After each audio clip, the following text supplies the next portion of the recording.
My uncle had just gotten married, and he and his wife and her daughter had gone to Big Bear as a sort of honeymoon trip. He rented a cabin in a nice area near the lake. They had all settled in and had a nice day at the lake. Came inside, had dinner, and after some TV time around 8ish, his wife and her daughter went to bed. It was a small one-bedroom cabin, so the layout was like one small hallway that led out to the back of the cabin, where the entrance to the bedroom was across, and a ways up was the bathroom. So the bathroom and the bedroom don't look into one another. You would cross the bathroom entrance before reaching the bedroom if you were going down the hall from the living room/kitchen area. The living room and kitchen were one big room at the front of the cabin. My uncle had stayed up to watch TV, and an hour or so passes by and he has to pee. So he goes into the bathroom and doesn't bother closing the door because no one was up there anyway, and proceeds to do his business. As he's doing so, he sees his wife pass by the doorway on her way towards the living room/kitchen area. He finishes up, heads into the hallway to catch up with her, and sees her at the end of the hallway. He was about to say something when she kind of half turns towards the kitchen, and suddenly flies into the kitchen at breakneck speed, making no noise, and disappears. He runs down the hall, which is only really a few steps into the dark room, lit only by the TV still on, and no one's there.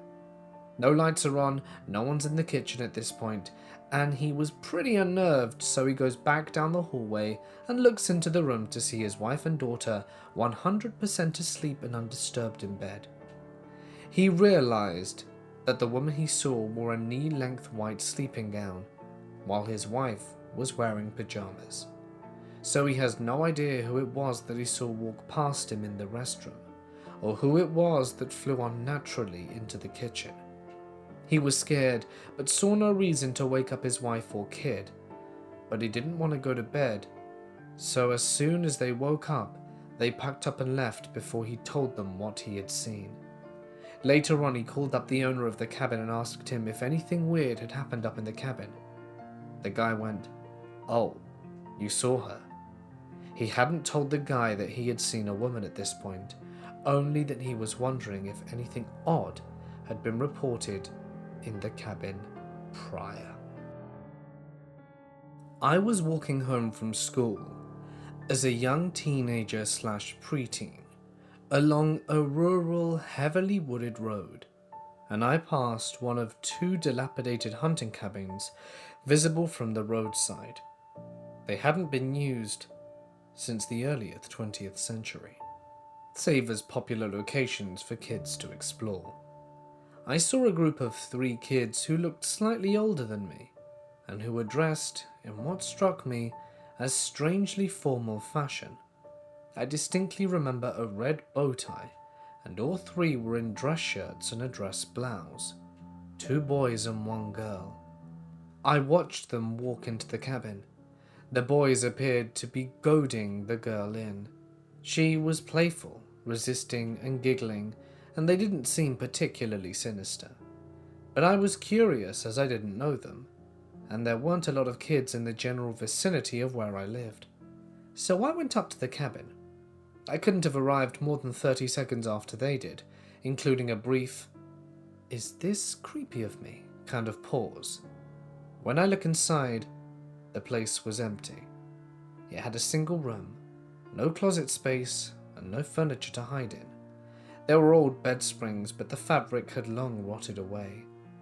There was no attic or basement area. I'd seen this space under the cabin before. There was no exit, except for a high window which was narrow, and I seriously doubt the 3 of them could have fit there, let alone in that span of time. I wrote this off at the time as my mind playing tricks on me. Sometime later, I would come to learn about the 3 kids who had, decades earlier, lived in the area. 2 boys and a girl. They were known to have spent a long time exploring the old cabins, family graveyards, and Indian caves that were dotted in the local woods. One day the girl vanished after telling a friend that she was going off on one such mini adventure. Both boys swore up and down that they had not met up with her on that day. Her disappearance was never solved, and I'm 100% certain that I was not aware of this story at the time when I witnessed the vanishing teenagers. This is my uncle's story. He lives in West Virginia, one of the more remote states in the eastern United States. While his main house is in town, he also has a small cabin up on Spruce Knob, where he and my aunt would go during the summers. This cabin is very remote and accessed only by jeep trails and isn't connected to the electrical grid.